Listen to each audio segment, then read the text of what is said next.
Federal jury verdict on broker fees rocks real estate industry. Does anything really rock the real estate industry after the Great Recession? Well, this one's 1.8 billion large. Let's get into it. Here we go.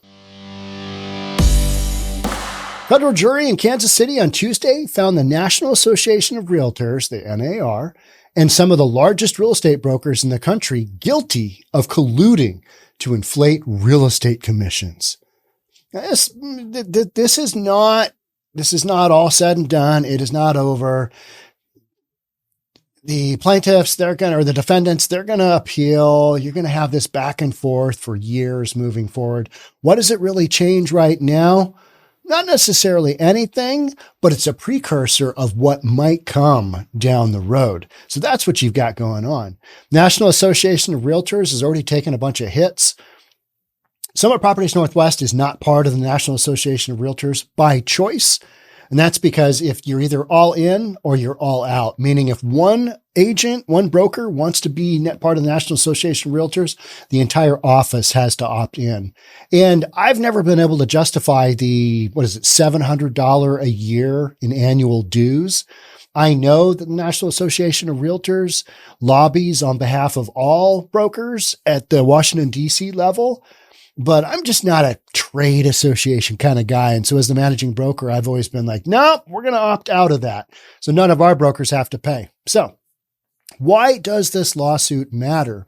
The verdict is a major shakeup to the U.S. real estate market and could change how Americans purchase homes, or specifically how they pay for broker fees. The big picture.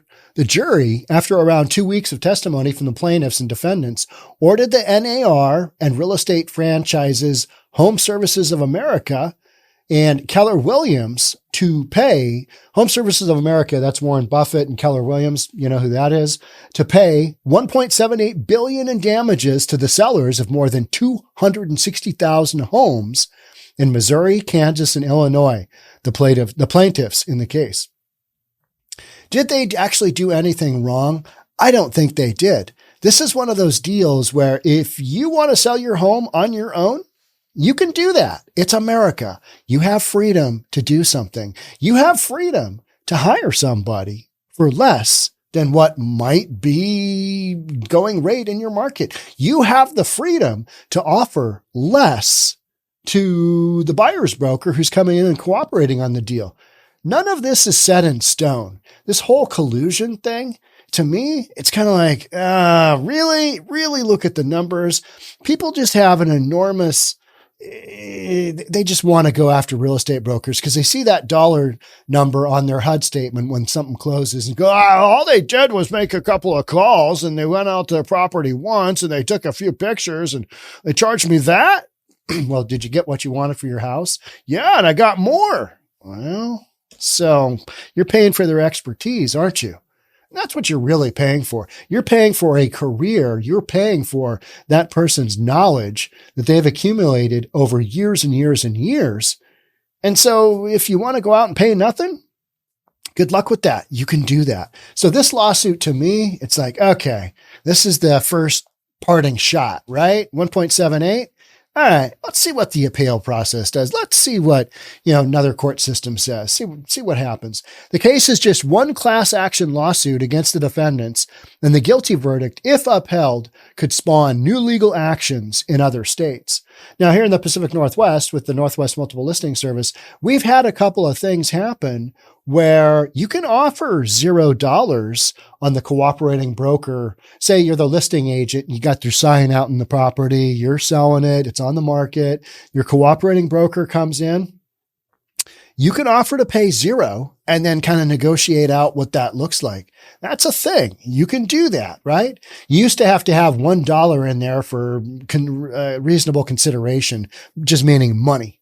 But our MLS system has kind of gotten in front of this because of this lawsuit. So that's why I'm talking about this one. So what they're saying, representatives of the NAR and Home Services of America said they plan to appeal the verdict, not shocking, while a spokesperson for Keller Williams said the company would consider appealing. Well, that's going to happen. right? You're just not going to let, okay, 1.78 billion. I'm just going to take it and pay it. Well, do you want to use a debit card, a MasterCard? Or you want to check? What do you want? You want it in quarters? Mantel Williams, the NAR's vice president of communications, said the organization stands by its clear cooperation rule, adding that it will ask the court to reduce the damages awarded by the jury. It will likely be several years before this case is finally resolved, Williams said. It's going to be forever. I mean, this stuff just gets tied up in litigation and appeals. And guess what? The attorneys do real well. Yeah, they're chomping at the bit, right? So here's the catch up fast. This is kind of the background of this story. At the heart of the lawsuit is broker commissions, or the fees paid by home sellers to brokers for executing transactions or providing other services like scheduled property showings, which are generally factored into the listing price of the home.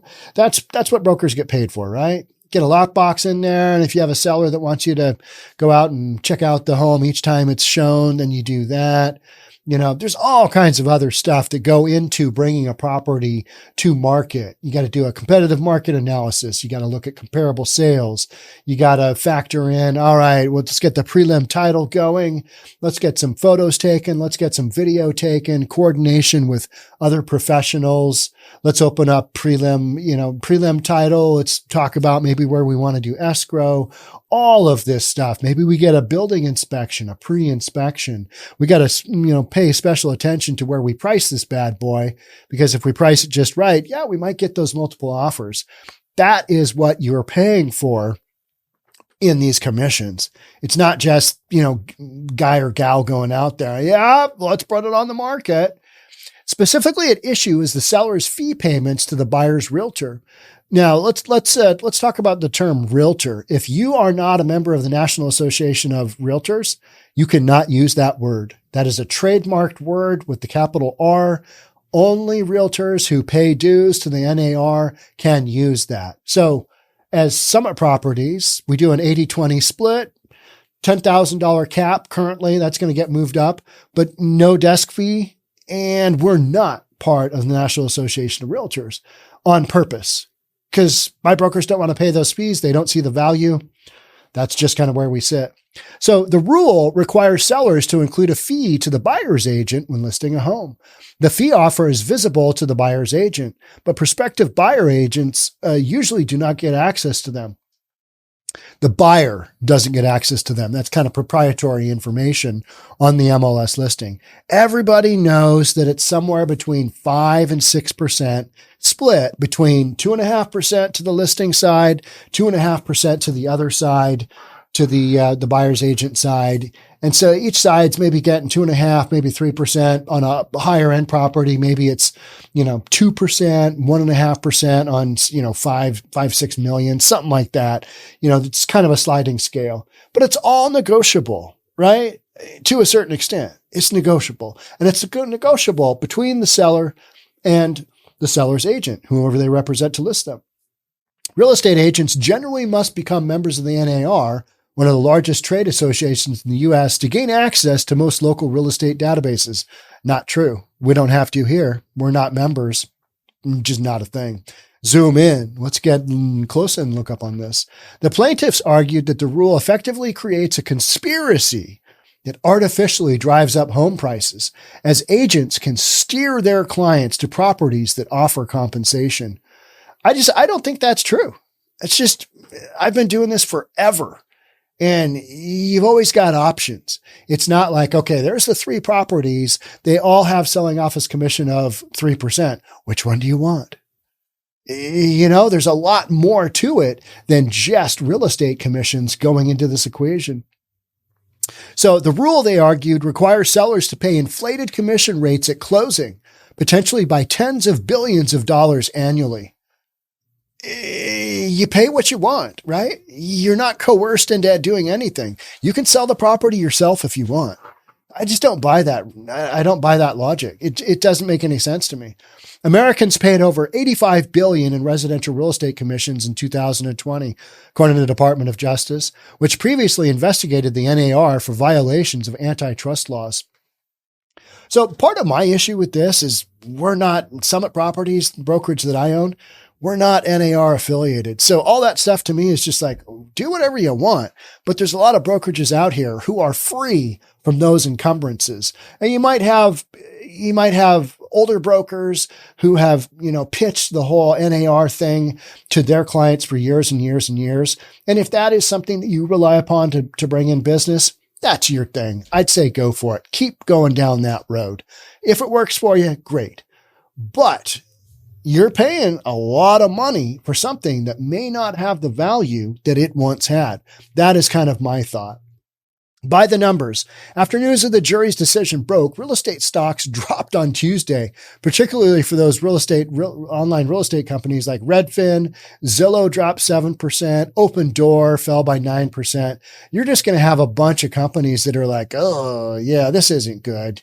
And anything affiliated with the whole real estate deal. So the judge overseeing the case still has to issue a final judgment in the case, which could alter or even ban the cooperative compensation ruling nationally. I don't think that's going to happen. I think a lot of this is much ado about nothing.